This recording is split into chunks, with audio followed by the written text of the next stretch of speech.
you. I have to tell you, I'm both challenged and excited. My excitement is I get a chance to give something back. My challenge is the shortest seminar I usually do is 50 hours. And I'm not exaggerating. I do weekends, and what I do more than that, obviously, coach people, but I'm into immersion. Because how'd you learn language? You didn't learn it by just learning principles. You got in it, and you did it so often that it became real. And the bottom line of why I'm here, besides being crazy mofo, is that I'm really in a position, I'm not here to motivate you, obviously. You don't need that. And a lot of times, that's what people think I do, and it's the furthest thing from it. What happens, though, is people say to me, well, I don't need any motivation. And I say, well, that's interesting. That's not what I do. I'm the why guy. I don't know why you do what you do. What is your motive for action? What is it that drives you in your life today, not 10 years ago, or are you running the same pattern? Because I believe that the invisible force of internal drive activated is the most important thing in the world. I'm here because I believe emotion is the force of life. All of us here have great minds. You know, most of us here have great minds, right? I don't know if I'm in the category, but we all know how to think. And with our minds, we can rationalize anything. We can make anything happen. We can, I agree with what was described a few days ago about this idea that people work in their self-interest. But we all know that that's bullshit at times. You don't work in your self-interest all the time. Because when emotion comes into it, the wiring changes in the way it functions. And so it's wonderful for us to think intellectually about how the life of the world is, and especially those who are very smart. We can play this game in our head, but I really want to know what's driving you. And what I'd like to maybe invite you to do by the end of this talk is explore where you are today for two reasons. One, so that you can contribute more. And two, so that hopefully we can not just understand other people more, but maybe appreciate them more and create the kinds of connections that can stop some of the challenges that we face in our society today. They're only going to get magnified by the very technology that's connecting us, because it's making us intersect. And that intersection doesn't always create the view of everybody now understands everybody and everybody appreciates everybody. So I've had an obsession basically for 30 years. And that obsession has been what makes the difference in the quality of people's lives? What makes a difference in their performance? Because that's what I got hired to do. I got to produce the result now. That's what I've done for 30 years. I get the phone call when the athlete is burning down on national television and they were ahead by 5 strokes and now they can't get back on the course. And I got to do something right now to get the result or nothing matters. I get the phone call when the child is going to commit suicide, and I got to do something right now. And in 29 years, I'm very grateful to tell you I've never lost one in 29 years. It doesn't mean I won't someday, but I haven't done it. And the reason is an understanding of these human needs that I want to talk to you about. So when I get those calls about performance, that's one thing, like how do you make a change? But also, I'm looking to see what is it that's shaping that person's ability to contribute, to do something beyond themselves. So maybe the real question is, you know, I look at life and say there's 2 master lessons. One is there's the science of achievement, which almost everyone in this room has mastered to an amazing extent. That's how do you take the invisible and make it visible, right? How do you take what you dream about and make it happen, whether it be your business, your contribution to society, money, whatever it is for you, your body, your family. But the other lesson of life that is rarely mastered is the art of fulfillment. Because science is easy, right? We know the rules. You write the code, you follow those, and you get the result. Once you know the game, you just, you up the ante, don't you? But when it comes to fulfillment, that's an art. And the reason is it's about appreciation and it's about contribution. You can only feel so much by yourself. So I've had an interesting laboratory to try to answer the question of the real question, which is what's the difference in somebody's life if you look at somebody like those people that you've given everything to, like all the resources they say they need. You gave them not a $100 computer, you gave them the best computer. You gave them love, you gave them joy, you were there to comfort them. And those people very often, and you know some of them I'm sure, end up the rest of their life with all this love, education, money, and background, spending their life going in and out of rehab. And then you meet people that have been through ultimate pain, psychologically, sexually, spiritually, emotionally abused, and not always, but often they become some of the people that contribute the most to society. So the question we've got to ask ourselves really is, what is it? What is it that shapes us? And we live in a therapy culture. Most of us don't do that, but the culture is a therapy culture. And what I mean by that is the mindset that we are our past. And everybody in this room, you wouldn't be in this room if you bought that theory, but most of society thinks biography is destiny. The past equals the future. And of course it does if you live there. But what people in this room know, and what we have to remind ourselves though, because you can know something intellectually. You can know what to do and then not use it, not apply it. So really what we got to remind ourselves is decision is the ultimate power. That's what it really is. Now, when you ask people, have you failed to achieve something? How many have ever failed to achieve something significant in your life? Say, I. Thanks for the interaction on a high level there. But if you ask people, why didn't you achieve something? Somebody who's working for you, or a partner, or even yourself. when you fail to achieve a goal, what's the reason people say they failed to achieve? What do they tell you? Didn't know enough, didn't have the knowledge, didn't have the money, didn't have the time, didn't have the technology. I didn't have the right manager, didn't have the Supreme Court.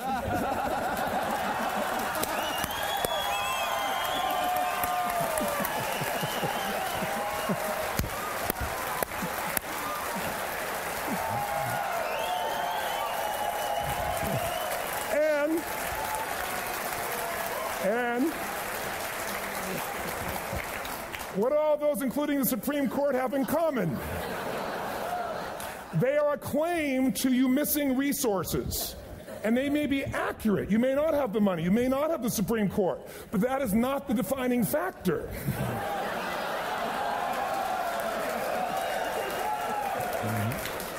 And you correct me if I'm wrong.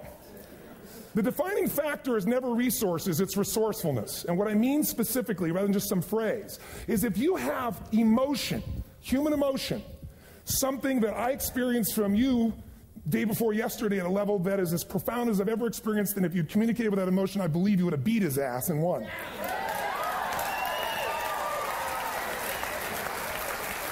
But how easy for me to tell him what he should do. Idiot, Robbins. But I know when we watched a debate, at that time, there were emotions that blocked people's ability to get this man's intellect and capacity and the way they came across to some people in that day. Because I know people that wanted to vote in your direction and didn't, and I was upset.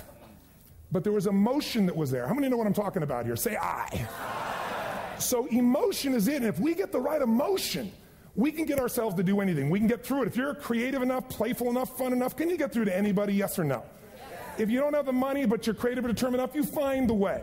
So this is the ultimate resource, but this is not the story that people tell us, right? The story people tell us is a bunch of different stories. They tell us we don't have the resources, but ultimately, if you take a look here, flip it up if you would.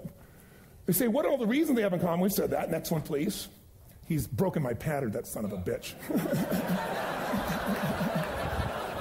But I appreciated the energy, I'll tell you that. What determines your resources? We've said decisions shape destiny, which is my focus here. If decisions shape destiny, what determines it is 3 decisions. What are you going to focus on? Right now, you have to decide what you're going to focus on. In this second, consciously or unconsciously, the minute you decide to focus on something, you've got to give it a meaning. And whatever that meaning is produces emotion. Is this the end or the beginning? Is God punishing me or rewarding me, or is this the roll of the dice? And emotion then creates what we're going to do, or the action. So think about your own life, the decisions that have shaped your destiny.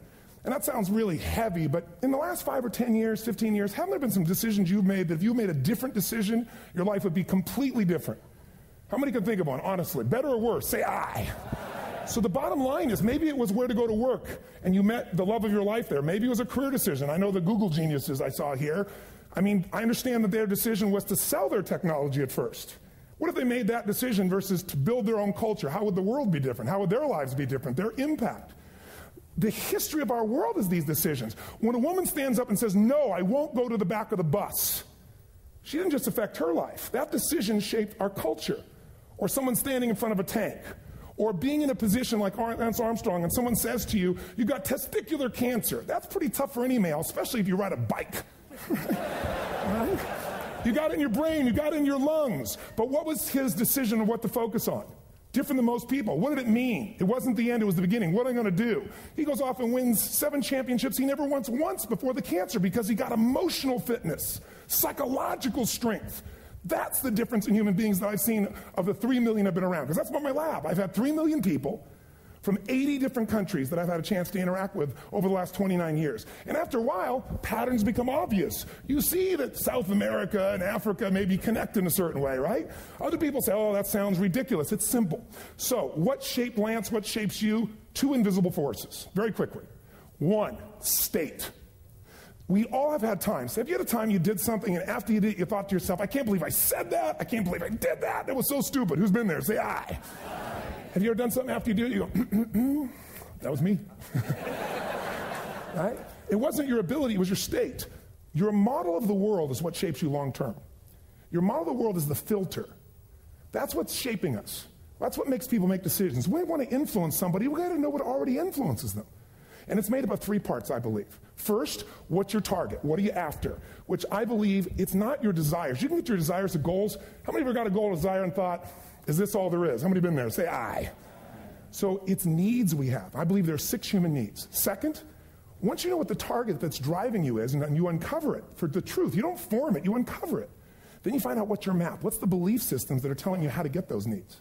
Some people think the way to get those needs is destroy the world. Some people is to build something, create something, love someone.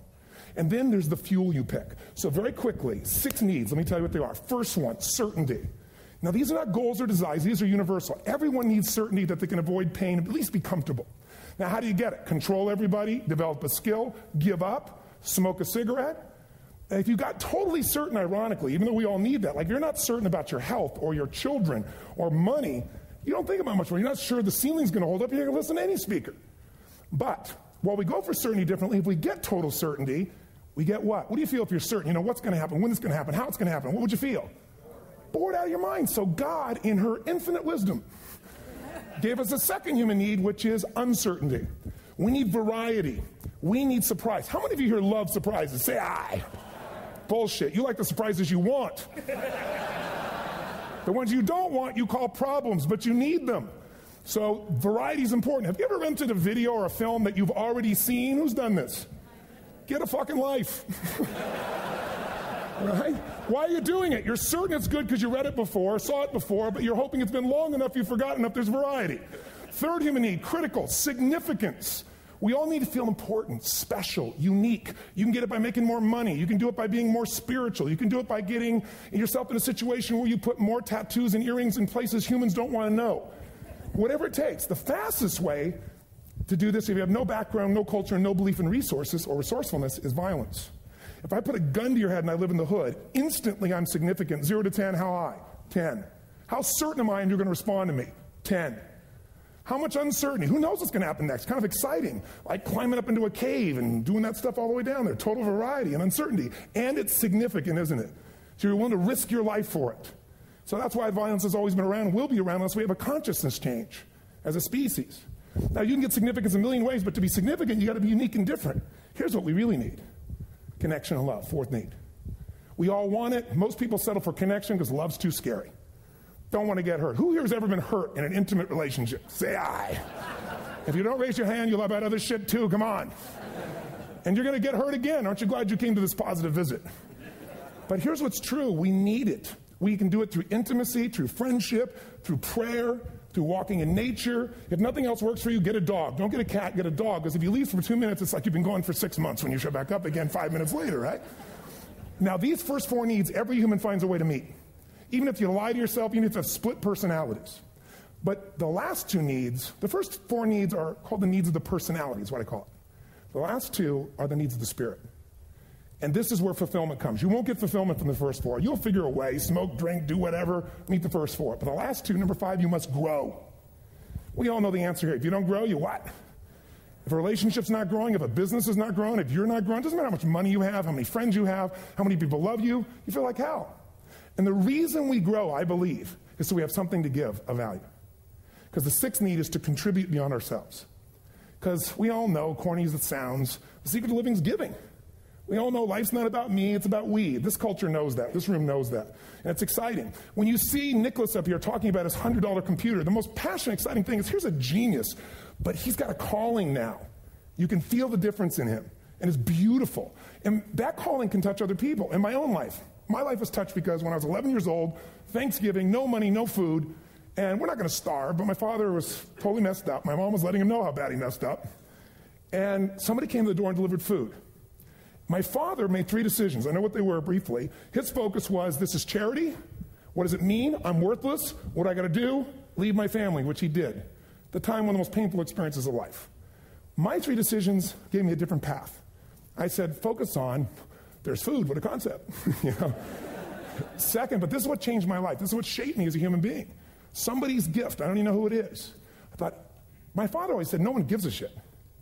And all of a sudden, somebody I don't know, they're not asking for it, this is giving our family food, looking out for us. It made me believe this. What does it mean? That strangers care. And what that made me decide is if strangers care about me and my family, I care about them. What am I going to do? I'm going to do something to make a difference. So when I was 17, I went out one day on Thanksgiving. It was my target for years. Have enough money to feed 2 families. Most fun thing I ever did in my life, most moving. Then next year I did 4. And I didn't tell anybody what I was doing. Next year, 8. I wasn't doing it for brownie points. But after 8, I thought, shit, I could use some help.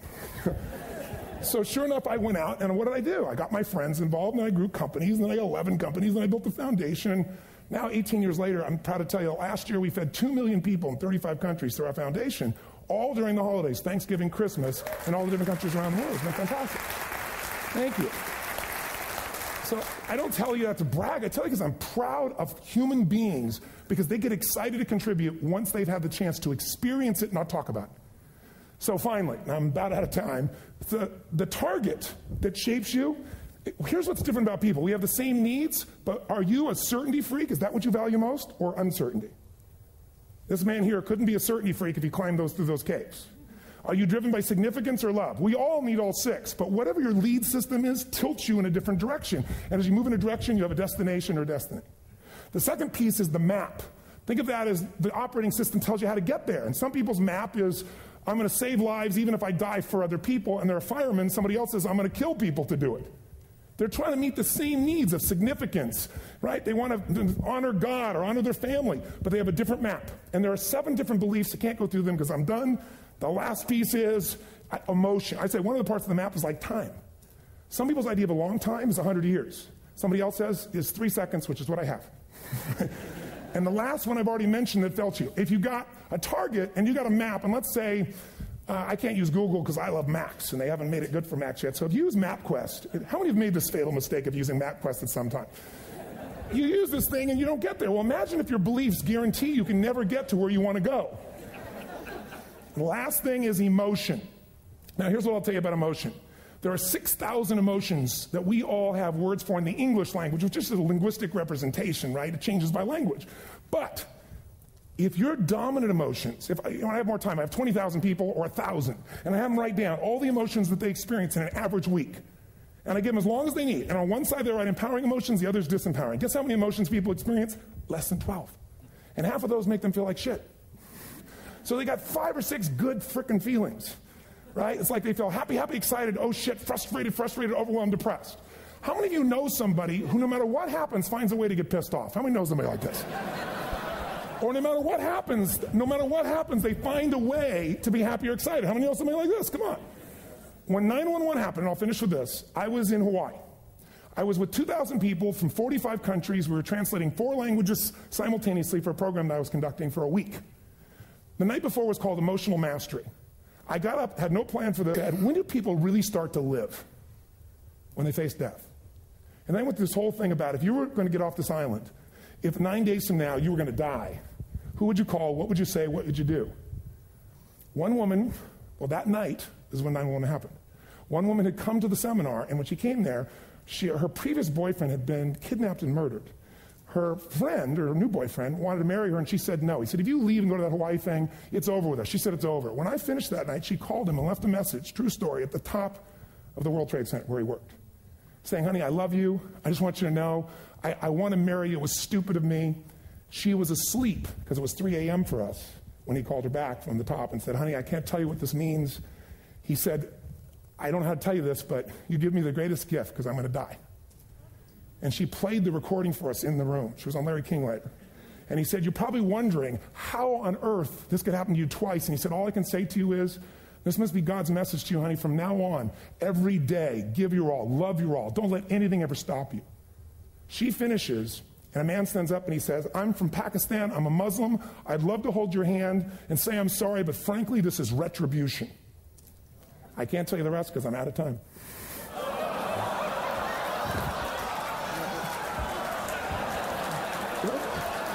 Are you sure? Finish the story. 10 seconds. 10 seconds. No, I want to be respectful. 10 seconds. All I can tell you is I brought this man on stage with a man from New York who worked in the World Trade Center, because I had about 200 New Yorkers there. More than 50 lost their entire companies, their friends, marking off their Palm Pilots. One financial trader, this woman made of steel, bawling.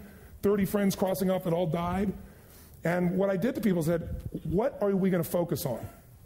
What does this mean, and what are we going to do? and I took the group and got people to focus on, if you didn't lose somebody today, your focus is going to be how to serve somebody else. There are people, the woman got up and she was so angry and screaming and yelling.